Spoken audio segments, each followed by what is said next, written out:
Good morning, nalagyan ko nga pala ng mga chichirya itong harapan ng aking tindahan sa may pintuan at ito naman yung wala pang laman. Kahapon nga ng hapon mga mare ay namili na nga ako ng mga chichirya na wala pa dito sa aking tindahan. At ito nga pala mga mare yung in-order ko sa Shopee na sabitan ng mga chichirya at ito naman yung pangbutas ng chichirya. At dahil excited na nga ako mga mare na ikabit na nga itong mga chichirya dito sa aking biniling pangsabitan ay ginawa ko na nga ito ay nagbutas-butas na muna ako dito sa mga chichirya. Medyo nahirapan niya ako niyan mga mare kasi matigas pala siya. Naubusan na ako ng hininga. Ang hirap mag voice over.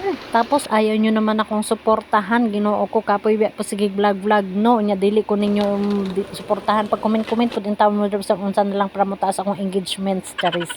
At dahil sa sobra kong excited mga mare, isa pa lang yung natapos ko pero kinabit ko na siya para makita ko kung ano ang itsura o di ba napakaganda. At dahil gandahan nga ako sa resulta mga mare ay tinuloy-tuloy ko na kahit gabi na para kinabukasan nga mga mare pagising ko ay isabit na lang siya sa labas dahil wala din naman ibang gagawa nito mga mare kundi ako lang din naman. Kaya laban lang self dahil ikaw lang din naman mag-isa ang masipag charis. Medyo nahirapan na talaga ako sa kalisod kasi ang hirap pala talaga niyan butas-butasan, nagkanda ugat-ugat na lang ako, grabe naman kasi talaga itong chichirya napakatibay. Sumakit na lang talaga itong aking kamay kakabutas niyan.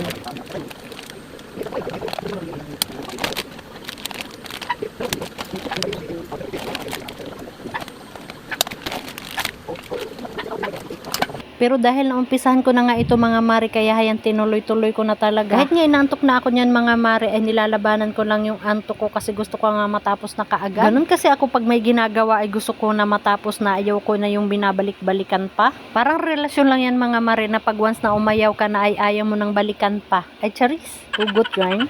Anyway, highways, halos malapit na nga ako matapos ito mga mare. Medyo madami-dami kasi itong pinamili ko mga chichirya mga mare para walang awang-awang dito sa harapan ng aking tindahan. Gusto ko talaga yung talagang sobrang dami at marami silang pagpipilian. Ewan ko ba bakit paborito ng mga kabataan itong chichirya. Lagi nga itong nauubos sa akin. At pagkatapos ko ngang butasan ito lahat mga mare ay kinabit-kabit ko na sa lagayan nila. Ay Diyos mio Marimar, akala ko tapos na ako magbutas-butas mga mare. Meron pa pala. Akala ko tapos na. Ay naku, ang hirap talaga mag voice over at medyo mahaba-haba pala itong aking video.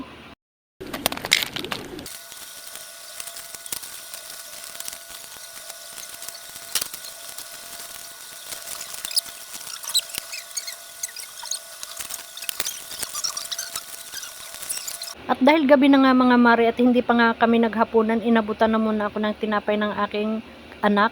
Dahil nga nagutom na rin ako at hindi pa nga kami nakapagluto. So sila na nga nagluto niyan. At dito nga mga mare ay malapit na nga akong matapos at last na nga itong aking kinabit-kabit na mga chichirya. At finally mga mare, after 48 years ay nasabit ko na nga ito sa lagayan nila. At dito ko muna nilagay sa loob kasi gabi na rin naman para kinabukasan sa labas na namin ilagay. So ito na nga kinabukasan mga mare. At mas maganda kasi tingnan na nasa labas siya kasi kitang-kita ng mga customer. So ayan, napakaganda na ng aking tindahan at punong-puno na siya tingnan, lalong-lalo na dito sa harapan ng aking pintuan.